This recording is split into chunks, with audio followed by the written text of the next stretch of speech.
وَإِن يَمْسَسْكَ اللَّهُ بِضُرٍّ فَلَا كَاشِفَ لَهُ إِلَّا هُوَ الآيات سورة يونس. وعن عبد الله بن عباس رضي الله عنهما قال كنت خلف النبي صلى الله عليه وسلم قال يا غلام إني أعلمك احفظ الله يحفظك احفظ الله تجده تجاهك وإذا سألت فاسأل الله وإذا استعنت فاسأل الله. إلى آخر الحديث رواه الترمذي. ہر قسم کی حمد و ثنا، بڑائی اور کبریائی، تعریفات اور تسبیحات اللہ عز و جل کے لیے ہے، جس رب العالمین کی بے پناہ بے انتہا ہمارے اوپر آپ کے اوپر احسانات انعامات ہیں، جس کی بنا بری دنیا میں ہم چلتے پھرتے بستے رہتے سہتے کھاتے پیتے ہیں. ہم اللہ کی جتنی بھی بڑائی اور کبریائی بیان کریں وہ بہت ہی کم ہے. درود و سلام کے بے شمار قیمتی نظارہ پیش ہو جملہ انبیاء علیہ السلام پر، بالخصوص ہمارے آخری نبی محمد الرسول اللہ صلی اللہ علیہ وسلم پر. اللہم صلی علی محمد وعلی آل محمد کما صلیت علی ابراہیم وعلی آل ابراہیم انک حمید مجید. اللہم بارک علی محمد وعلی آل محمد کما بارکت علی ابراہیم وعلی آل ابراہیم انک حمید مجید. معزز سامعین کرام، خطبہ مسنونہ کے بعد سورہ یونس کی آخری دو آیتیں آپ کے سامنے پیش کی گئی. پہلے آپ ترجمہ آیت پاک کا ترجمہ ملاحظہ ہو. اللہ تبارک و تعالیٰ فرمائے وَلَا تَدْعُ مِن دُونِ اللَّهِ مَا لَا يَنفَعُكَ شَيْئٌ وَلَا يَضُرُّكَ. اللہ تبارک و تعالیٰ کے علاوہ کسی کو نہ پکارو. کیوں؟ مَا لَا يَنفَعُكَ وَلَا يَضُرُّكَ شَيْئٌ، اس لیے کہ وہ آپ کے لیے نفع و نقصان کا ذرہ برابر بھی مالک نہیں ہے. فَإِنْ فَعَلْتَ، اگر آپ نے ایسا کر لیا تو آپ کیا ہو جائیں گے؟ ظالموں میں سے ہو جائیں گے. اس کے بعد اللہ تبارک و تعالیٰ آگے فرمایا وَيَمْسَسْكَ اللَّهُ بِضُرٍّ فَلَا كَاشِفَ لَهُ. اگر اللہ تبارک و تعالیٰ کسی انسان کو ضرر، کسی انسان کو نقصان پہنچانا چاہے فَلَا كَاشِفَ لَهُ، تو اس نقصان کو کوئی بچا نہیں سکتا الا سوائے اللہ تبارک و تعالیٰ کے. وَإِن يُرِدْكَ بِخَيْرٍ، اور اللہ تبارک و تعالیٰ کسی کو خیر پہنچانا چاہے فَلَا رَادَّ بِفَضْلِهِ، تو اللہ تبارک و تعالیٰ کے فضل سے کوئی نہیں روک سکتا. يُصِيبُ بِهِ مَن يَشَاءُ مِنْ عِبَادِهِ، اللہ تبارک و تعالیٰ اپنے بندوں میں سے جسے جو چیز چاہے دے دے.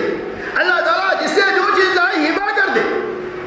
اور اللہ تعالیٰ الغفور الرحیم، اللہ تبارک و تعالیٰ معاف کرنے والا اور نہایت ہی رحم کرنے والا ہے.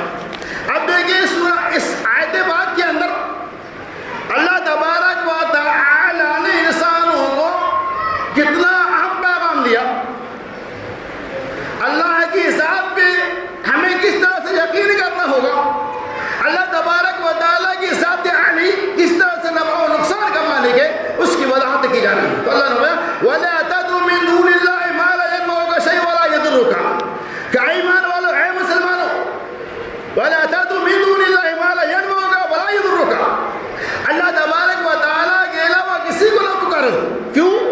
اس لیے کہ کوئی بھی نفع و ضرر کا مالک مختار نہیں. اگر تم نے ایسا کر دیا تو قرآن نے اس کا رضا دل اور کر دے بھائی.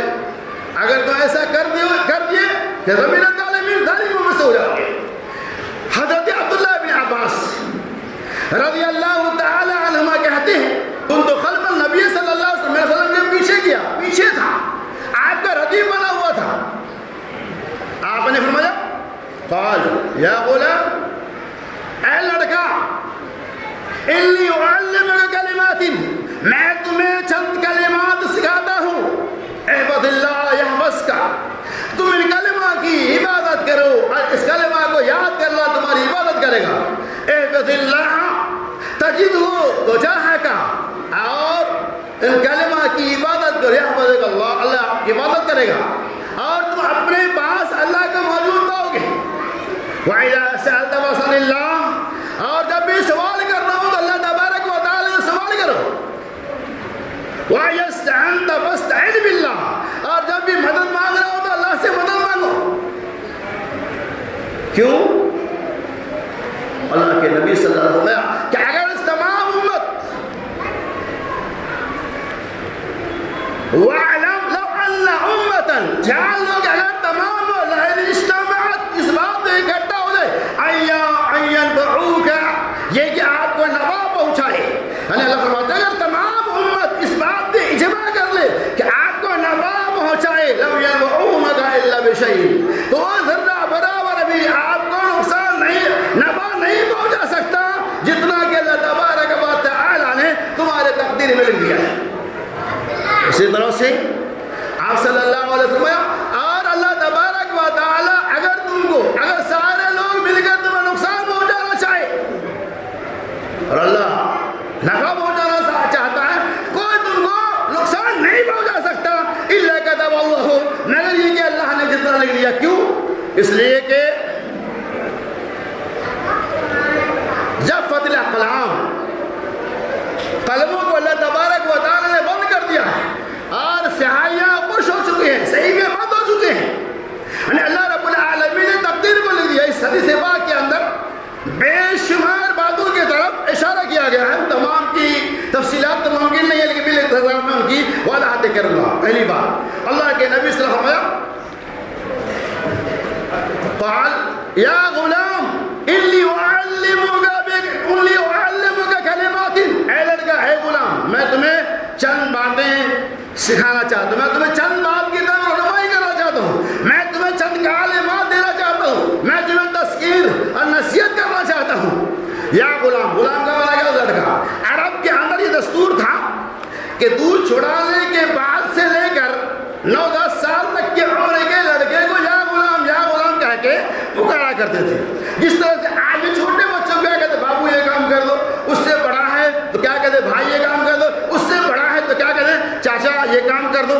اس طرح سے الگ الگ زمانے ہر ملک کے اندر پکارنا بلانے کے ہوتا۔ اسی طرح سے عرب کے اندر یہ رواج تھا کہ 9-10 سال کے بچوں کو یا غلام، اللہ کے نبی نے کہا یا غلام، پتہ چلا بچہ چھوٹا ہی تھا، بہت بڑا نہیں تھا، لیکن اس بچے کے ذریعہ اللہ تبارک و تعالی پوری کائنات کو پیغام دینا چاہا ہے۔ اصل بات یہ ہے، اس بچے کے ذریعہ اللہ تبارک و تعالی تمام دنیا انسانیت کو سکھانا چاہ رہا ہے۔ کیا سکھا؟ انی اعلمک کلمات، اے بچہ، اے لڑکا سنو، میں تمہیں چند کلمات دیتا ہوں، میں تمہیں چند کلمہ بتاتا ہوں، سکھاتا ہوں، سیکھ لو۔ احفظ اللہ یحفظ، تم ان کلمات کو یاد کر لو، ان کلمات کی عبادت کرو، اللہ تمہاری عبادت کرے گا۔ حفاظت کا مطلب کیا ہوتا ہے؟ اس کا معنی یہ ہوتا ہے کہ اللہ تبارک و تعالی اور اس سے آخری نبی محمد رسول اللہ صلی اللہ علیہ وسلم کی جو تعلیمات ہیں، جو احکامات ہیں، جو فرامین ہیں، ان کی روشنی میں زندگی گزارو۔ رسول تمہیں جو کچھ دے، وَمَا آتَاكُمُ الرَّسُولُ فَخُذُوهُ وَمَا نَهَاكُمْ عَنْهُ فَانْتَهُوا، رسول تمہیں جو کچھ دے اسے لے لو، اور رسول تمہیں جس چیز سے منع کرے اس سے رک جاؤ۔ یہی احفظ اللہ یحفظک، کہ اللہ کے احکامات کی عبادت کرو، اللہ تمہاری عبادت کرے گا۔ احفظ اللہ، حفاظت کرو اللہ کے احکامات کی، تجدہ تجاہک، تم اللہ تبارک و تعالی کو اپنے سامنے موجود پاؤ گے، یعنی اللہ کے احکامات کی روشنی میں زندگی گزارو، اللہ تبارک و تعالی کی مدد آئے گی، اللہ تبارک و تعالی تمہارے ساتھ ہوگا۔ لیکن ہم اللہ کے احکامات کو برائے طاق رکھ دیں گے، اللہ کے پیغامات کو ترک کر دیں گے، اللہ اور اس کے رسول کی اتباع کی بجائے غیروں کی اتباع کریں گے، من چاہی اور نفس چاہی زندگی گزاریں گے، تو اللہ کی مددیں کیسے آئیں گے؟ اللہ کے نبی ہویا انی اعلمک بکلمات، میں چند کلمات سکھاتا ہوں تو سیکھ لو، سیکھ کر اس کی عبادت کرو، اس کی اتباع اور پیروی کرو۔ پہلا کلمہ کیا ہے؟ سنیے اللہ کے نبی نے کیا پیغام دیا؟ وَإِذَا سَأَلْتَ فَاسْأَلِ اللَّهَ، جب سوال کرو تو اللہ تبارک و تعالیٰ سے سوال کرو، مانگو تو اللہ سے مانگو۔ وَاسْتَعِنْ بِاللَّهِ، اور جب تم مدد چاہو تو اللہ تبارک و تعالیٰ سے ہی مدد مانگنا چاہیے۔ حقیقی مددگار اللہ تبارک و تعالیٰ کے علاوہ کوئی نہیں ہے، دنیا میں بھی اور آخرت میں بھی۔ دلیل کو اس طرح اللہ تبارک و تعالیٰ کے نبی صلی اللہ علیہ وسلم قُلْ لَا أَمْلِكُ لَكُمْ نَفْعًا وَلَا ضَرًّا إِلَّا مَا شَاءَ اللَّهُ وَلَوْ كُنْتُ أَعْلَمُ الْغَيْبَ لَأَسْتَكْثَرْتُ مِنَ الْخَيْرِ وَمَا مَسَّنِيَ السُّوءُ إِنْ أَنَا إِلَّا نَذِيرٌ وَبَشِيرٌ لِقَوْمٍ يُؤْمِنُونَ۔ اللہ تبارک و تعالیٰ فرمایا، اے نبی محمد صلی اللہ علیہ وسلم آپ کہہ دیجئے قُلْ لَا أَمْلِكُ لِنَفْسِي نَفْعًا وَلَا ضَرًّا، میں اپنے نفس کے نفع و نقصان کا بھی مالک نہیں ہوں۔ کون کہہ رہے ہیں یہ؟ محمد رسول اللہ صلی اللہ علیہ وسلم۔ قُلْ لَا أَمْلِكُ لِنَفْسِي نَفْعًا وَلَا ضَرًّا إِلَّا مَا شَاءَ اللَّهُ، مگر جو کچھ میرا رب چاہے، یعنی میرا رب جسے چاہے نفع پہنچا دے، میرا رب جسے چاہے نقصان پہنچا دے، اللہ کے علاوہ کوئی نفع و نقصان کا مالک نہیں۔ وَإِذَا سَأَلْتَ فَاسْأَلِ اللَّهَ، سوال کرنا ہو مانگنا ہو تو اللہ سے مانگو، عرش والے سے مانگو گے عرش والا دے گا۔ اللہ کے نبی صلی اللہ علیہ وسلم فرماتے ہیں کہ اللہ تبارک و تعالیٰ سے بندہ جب مانگتا ہے، سوال کرتا ہے تو اللہ تبارک و تعالیٰ کو شرم آتی ہے کہ میں اپنے بندوں کے ہاتھ کو خالی ہاتھ بھیجوں، میرے پاس ہاتھ کو خالی کر کے آیا ہے، میں اسے ہاتھ خالی کر کے بھیجوں، مجھے شرم آتی ہے۔ یہ ترمذی شریف کی روایت ہے۔ اللہ تبارک و تعالیٰ سے بندہ مانگتا اللہ دیتا ہے۔ یہ دینے کا الگ الگ انداز ہے، وہ ہم نہیں سمجھ پاتے لیکن رب تو سمجھتا ہے۔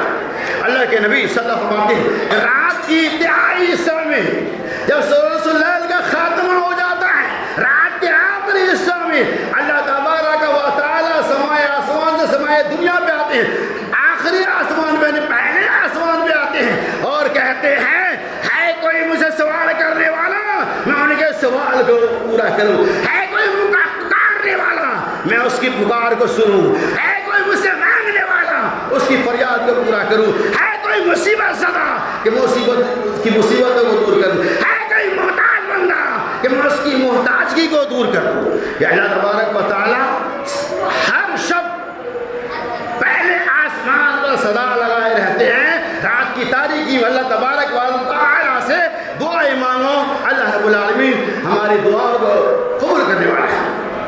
بندوں سے اگر مانگیں گے بار بار تو بندہ آپ کو دے گا، کتنے بار دے گا؟ ایک نہ ایک بار دھتکار دے گا۔ حقیقی سوال تو اللہ سے کرنا ہے، مزاجی اعتبار سے ایک دوسرے کا انسان مکلف ایک دوسرے کا مددگار اور معین، اس اعتبار سے آپ سوال کر سکتے ہیں، لیکن آپ کتنے بار سوال کریں گے بندوں سے؟ بار بار سوال کریں گے بندہ ناراض ہو جائے گا، دھتکار دے گا آپ کو، لیکن عرش والے کے سوال کریں گے عرش والا آپ کو دھتکارے گا نہیں، بھگائے گا نہیں۔ دلیل اس طرح اللہ کے نبی صلی اللہ علیہ وسلم کہ اگر بندہ اللہ سے سوال نہیں کرتا ہے تو اللہ تبارک و تعالیٰ کے غضب کے مستحق ہو جاتے ہیں، اللہ تبارک و تعالیٰ اس سے ناراض ہوتا ہے، یعنی اللہ سے سوال نہیں کریں گے تو اللہ ناراض ہوتا ہے، اور بندوں سے سوال کریں گے تو بندہ ناراض ہوگا۔ دونوں میں فرق کیا ہے؟ بندوں سے مانگیں گے تو بندہ اپنی ناراضگی کا، اپنی بے بسی کا، اپنی محتاجگی کا اظہار کرے گا، میں تو خود ہی قلاش ہوں، کہاں سے دوں؟ تو بندہ سے مانگیں گے بندہ ناراض ہوگا، اور بندوں کے رب سے مانگیں گے تو رب خوش ہوگا، نہیں مانگیں گے تب ناراض ہوگا۔ پتا کیا چلا؟ بندہ سے نہیں مانگیں گے تب خوش ہوگا، مانگیں گے تو ناراض ہوگا، رب سے مانگیں گے تو رب خوش ہوگا، رب سے نہیں مانگیں گے تو رب ناراض ہوگا۔ اسی لیے اللہ کے نبی سے فرمایا وَإِذَا سَأَلْتَ فَاسْأَلِ اللَّهَ وَإِذَا اسْتَعَنْتَ فَاسْتَعِنْ بِاللَّهِ، جب سوال کرو تو اللہ سے سوال کرو، مانگو تو اللہ سے مانگو۔ اور یہ میں بتاؤں آگے چلیں، ترمذی کی روایت ہے، نبی صلی اللہ علیہ وسلم نے ان لوگوں سے اپنے خاندان والوں کو بلایا، اعزا و اقارب کو بلایا اور کہا ہے یا فاطمہ بنت محمد، اے عبد مناف، اے عبد المطلب کی اولاد، سن لو، جو کچھ مانگنا ہو مانگ لو، میں تمہیں اپنے مال سے کچھ دے سکتا ہوں لیکن میں کل تمہیں کچھ کام آنے والا نہیں۔ اللہ تبارک و تعالیٰ نے ہمیں تمہارے لیے نفع و نقصان کا مالک نہیں بنایا ہے، اللہ کے عذاب سے کچھ نہیں بچا وہ اللہ کی ذات ہی بچا سکتا ہے۔ لہذا جو کچھ مانگنا ہے دنیا میں ہم سے مانگ لو، آج کے بعد سے ہم کچھ نہیں دے سکتے۔ کیوں؟ اللہ نے مجھے نفع و نقصان کا مالک نہیں بنایا۔ اور چلیے اللہ کے نبی صلی اللہ علیہ وسلم وَلَا اجْتَمَعَتِ وَلَا اجْتَمَعَتْ لَوْ أَنَّ أُمَّةً اجْتَمَعَتْ، اگر تمام امتیں اکٹھا ہو جائے، تمام لوگوں سے خطاب اللہ کر رہا ہے، تمام لوگ اکٹھا ہو جائے، کیوں؟ أَيَّنْفَعُوكَ، کسی ایک بندے کو فائدہ پہنچایا جائے۔ اللہ کے نبی صلی اللہ علیہ وسلم نے ارشاد فرمایا سارے بندہ مل کر بھی ایک بندے کو نفع نہیں پہنچا سکتا جب تک کہ اللہ تبارک و تعالی نہ چاہے۔ کیوں؟ کتب اللہ رب العالمین نے اس کے لیے اس کی تقدیر کو لکھ دیا ہے، اس سے کتنا نفع ملنے والا ہے، اس سے کتنا نقصان پہنچنے والا ہے، اس کے ساتھ زندگی میں کیا کیا ہونے والا ہے، اللہ تبارک و تعالیٰ نے ان کو لکھ دیا ہے۔ اللہ تبارک و تعالیٰ کا جو فیصلہ ہے اس کے مطابق جو ہو جائے وہ ہوگا۔ لیکن کوئی انسان کسی ایک انسان کو نفع پہنچانا چاہے، نفع پہنچانے کے لیے ساری کائنات اکٹھا ہو جائے، رب اگر چاہتا ہے کہ اسے نفع نہیں دیا جائے تو آپ نفع نہیں پہنچا سکتے، اور رب اگر چاہے آپ سب مل کر کسی ایک انسان کو نقصان پہنچانا چاہے اور رب یہ چاہتا ہے کہ اسے نفع پہنچے، یقین رب کے کلام پہ یقین رکھو۔ وَيَمْسَسَكَ اللَّهُ بِضُرٍّ فَلَا كَاشِفَ لَهُ، کہ اگر کوئی انسان آپ کو تکلیف پہنچانا چاہے تو آپ کو نہیں پہنچا سکتا۔ وَيَمْسَسَكَ اللَّهُ بِضُرٍّ فَلَا كَاشِفَ لَهُ، اللہ آپ کو تکلیف دینا چاہے تو فَلَا كَاشِفَ لَهُ، کوئی اس کو بچا نہیں سکتا۔ اور اللہ آپ کو اپنا فضل سے نوازنا چاہے، عرش والا اپنی نعمتیں دینا چاہے، فَلَا رَادَ فِي فَضْلِهِ، تو اللہ کے فضل کو کوئی رد نہیں کر سکتا، کوئی لوٹا نہیں سکتا۔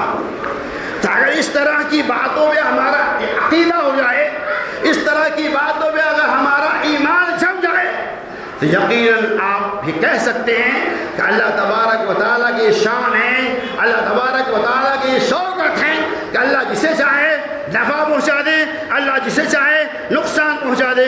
نفع و نقصان کا مالک اللہ تبارک و تعالیٰ کے علاوہ کوئی ہے ہی نہیں۔ لیکن اس چیز کا احساس انسان کو کب ہوگا؟ اس کے طرف ہم چاہتے ہیں کب ہوگا؟ جب آپ کا ایمان کامل ہو، جب آپ توحید کو سمجھنے لگیں گے، جب اللہ کی طاقت و قوت کو سمجھنے لگیں گے، جہاں یہ عقیدہ پھیلایا جائے نعوذ باللہ من ذالک کہ اللہ کیا دینے والا ہے، جو کچھ لینا ہے محمد سے لے لیں گے، جو کچھ مانگنا ہے محمد سے مانگ لیں گے۔ ایسا نہیں، نبی صلی اللہ علیہ وسلم نے خود اعلان کر دیا کہ اللہ نے مجھے تمہارے نفع و نقصان کا مالک نہیں بنایا، بس جو کچھ دنیاوی اعتبار سے تمہیں دے سکتے ہیں اس کے بعد کچھ ہمارا اختیار ہے۔ اب اس کے باوجود بھی کوئی آدمی اللہ تبارک و تعالیٰ کا چھوڑ کر اللہ کے بندوں سے سوال کرتا ہے، اللہ کے بندوں سے فریاد کرتا ہے، تو آپ اسے کیا کہیں گے؟ یقیناً کہیں گے کہ اس کا ایمان پکا نہیں ہے، اس کا عقیدہ موجود نہیں ہے۔ اس آیت پاک کے اندر اور اس حدیث مبارکہ کے اندر اللہ تبارک و تعالیٰ ہمیں اور آپ کو عقیدے کی پختگی کی دعوت دیتا ہے کہ ہمارا عقیدہ مضبوط ہونا چاہیے۔ تو اللہ کے نبی صلی اللہ علیہ وسلم انی اعلمک کلمات، میں تمہیں چند کلمات سکھانا چاہتا ہوں، احفظ اللہ یحفظک، کہ تم کلمات کی عبادت کرو، اللہ تبارک و تعالیٰ تمہاری حفاظت کرے گا۔ مطلب یہ ہوگا کہ اللہ تبارک و تعالیٰ کی مدد آئیں گی اور آپ اللہ کی ذات پہ مکمل یقین رکھو۔ یہ جو چیزیں دنیوی اعتبار سے وہ ایک اسباب ہے، ہم اسباب کے منکر نہیں ہیں، اس کا استعمال کریں گے، لیکن وہ اسباب پوری طاقت ایسا نہیں ہو سکتا ہے۔ اس اسباب کے اندر، اس دوا کے اندر جب تک اللہ تبارک و تعالیٰ طاقت نہیں دینا چاہے،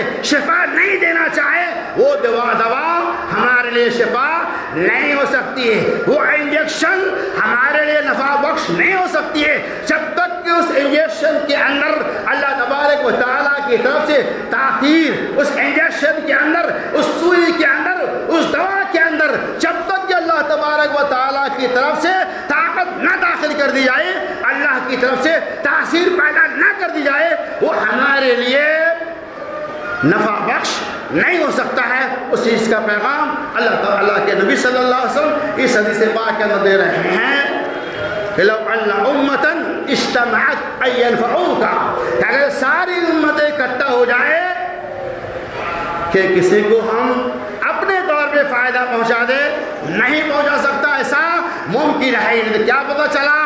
یہ حدیث مبارکہ اور آیت پاک ہمیں دعوت دے رہی ہے کہ نفع و نقصان کا حقیقی مالک اللہ تبارک و تعالی ہی ہے۔ اللہ کے علاوہ نہ تو ہمارے لیے کوئی مشکل کشا ہے، نہ تو ہمارے لیے کوئی حاجت روا ہے، بس صرف اللہ کے نبی جو فرما دیا کہ اگر جوتی کا تسمہ بھی ٹوٹ جائے تو ہمیں اللہ تبارک و تعالیٰ سے ہی مانگنا چاہیے۔ لیکن بے شمار لوگ ایسے ہیں جو رزق کی فکر میں رزاق کو بھول گئے ہیں، جو رزق کی خاطر رزاق کو ٹھکرا دیے ہیں، اور رزق کو حاصل کرنے کے لیے ایسے شرکیہ ذرائع کو حاصل کرتے ہیں، ایسے تعویذ استعمال کرتے ہیں جس کی شریعت کے اندر دور دور تک بھی کوئی ٹھکانا نہیں ہے، کوئی جگہ نہیں۔ کیوں؟ چونکہ رب کے کلام نے کہہ دیا وَإِن يَمْسَسْكَ اللَّهُ بِضُرٍّ فَلَا كَاشِفَ لَهُ، کہ اگر اللہ تبارک و تعالیٰ آپ کو نقصان پہنچانا چاہے کوئی نفع نہیں پہنچا سکتا، اس سے کوئی بچا نہیں سکتا، اور اگر اللہ آپ کے ساتھ خیر کا معاملہ کرنا چاہے تو فَلَا رَادَّ فِفَضْلِهِ، اللہ کے فضل کو کوئی روک نہیں سکتا۔ اللہ جسے چاہے ذَلِكَ فَضْلُ اللَّهِ يُؤْتِيهِ مَن يَشَاءُ وَاللَّهُ ذُو الْفَضْلِ الْعَظِيمِ۔ اللہ رب العالمین بہت بڑا فضل والا ہے، ذَلِكَ فَضْلُ اللَّهِ، اللہ کی نعمت بہت بڑی، اللہ تبارک و تعالیٰ جسے چاہے اپنے فضل سے نواز دے، ذَلِكَ فَضْلُ اللَّهِ يُؤْتِيهِ مَن يَشَاءُ وَاللَّهُ ذُو الْفَضْلِ الْعَظِيمِ، اللہ جسے چاہے نواز دے، اللہ بہت بڑا فضل والا ہے۔ جب انسان کا ایسا عقیدہ ہو جائے گا تو اللہ کی مدد ہی آئیں گی، آپ اللہ تبارک و تعالیٰ کو ہر جگہ اپنے پاس موجود پائیں گے، یعنی مدد کے لیے۔ اور آپ نے دیکھا ہوگا، آپ نے فرعون اور موسیٰ کا واقعہ سنا ہوگا، موسیٰ کا ایمان اللہ کی ذات پہ تھا، موسیٰ اللہ کی طرف سے برحق نبی تھے، جو کچھ مانگنا تھا وہ اللہ سے مانگتے تھے۔ اللہ نے ان کی کیسی عبادتیں کی؟ اللہ نے موسیٰ علیہ السلام کے لیے دریائے نیل کے اندر اللہ نے کہا اے موسیٰ تیرے ہاتھ میں عصائے کلیمی ہے، اس عصا کو مارو راستہ بن جائے گا، راستہ بن گیا، بیڑا پار۔ فرعون چاہ ہم بھی چلے جائیں گے، وہ فرعون جو سب کے لیے نفع و نقصان کا مالک تھا، جو رب کا آتا کہا میں جسے چاہوں نفع پہنچاؤں، میں جسے چاہوں نقصان پہنچاؤں، انا ربکم الاعلی کا دعویٰ کیا تھا، میں بہت بڑا رب ہوں۔ وہ یہ سوچا کہ چلو موسیٰ کا فالو کیا جائے، پیچھا کیا جائے۔ جیسے ہی پہنچا اللہ تبارک و تعالیٰ کا حکم آیا، سمندر نے فرعون ان کے لاؤ لشکر سارے لوگوں کو دبوچ دیا، غرق آب کر دیا، ساری لوگوں کی لاشیں غرق ہو گئی۔ فرعون کی لاش کو قرآن نے کہا عبرت کے لیے دنیا میں اعلان کرتا تھا کہ میں نفع و نقصان کا مالک ہوں، میں جسے چاہوں نفع پہنچاؤں، میں جسے چاہوں نقصان پہنچاؤں، میں رب ہوں، میں جو چاہوں کر لوں۔ اللہ نے دکھلا دیا، ان کی لاش کو باہر پھینک دیا تاکہ لوگ اپنی آنکھوں سے دیکھ لیں فرعون مر چکا ہے، تاکہ لوگوں کو یقین ہو، یہ نہ لوگ کہے فرعون کی لاش کہاں کہ فرعون کہاں گیا، یہ نہیں کیوں کہتا کہ مر گیا۔ اللہ نے کہا ارے تو اپنی آنکھوں سے فرعون کی لاش کو دیکھ لو، وہ فرعون جو دنیا میں چیلنج کر رہا تھا ان کی لاش کو دیکھو، نہیں اپنی آنکھوں کو پھاڑ پھاڑ کے دیکھ لو، ایسا نہ کہنا کہ فرعون رب تھا کہیں چلا گیا۔ اللہ نے اسی لیے دریائے نیل کو حکم دیا ان کی لاش کو قبول مت کرنا۔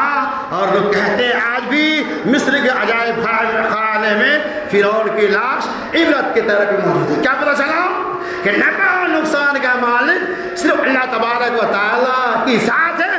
دنیا میں کوئی بھی چیلنج کرے، دنیا ہے وہ کر سکتا ہے، لیکن رب کے چپیٹے میں جب آئے گا تب کہے گا الان الان، اے اللہ تو ہی بچائے گا، تو ہی بچائے گا، تیرے علاوہ کوئی بچانے والا نہیں۔ اللہ تبارک و تعالیٰ سے دعا ہے کہ رب العالمین ہمیں ہر حال میں نفع و نقصان کا مالک مختار صرف اور صرف اللہ کی ذات کو تصور کرنے کے ساتھ ساتھ جن کلمات کی طرف ہماری رہنمائی کی گئی ہے اللہ تعالیٰ ان کی عبادت کرنے کی توفیق رفیق رحمائے۔ اے اللہ ہمارے جو بھائی بیمار ہیں انہیں شفا کاملہ اور عاجلہ عطا فرما دے۔ اے اللہ ہمارے جو بھائی بدین ہیں اسے دیندار بنا دے۔ اے اللہ ہمارے جو بھائی قرض تلے دبے ہوئے ہیں ان کے قرض کی ادائیگی کے اسباب پیدا کر دے۔ اے اللہ ہمارے جو بھائی اولاد کی نعمت سے محروم ہیں، اے اللہ انہیں تو نیک اور صالح اولاد عطا فرما دے۔ اے اللہ ہمارے جو بھائی جو بیمار ہیں انہیں شفاء کاملہ اور عاجلہ عطا فرما دے۔ اے رب العالمین جب تو دنیا میں زندہ رکھنا چاہتے ہیں اسلام زندہ رکھ، اور جب بھی ہمارا خاتمہ ہو خاتمہ بالخیر ہو۔ آمین۔ وآخر دعوانا ان الحمد للہ رب العالمین۔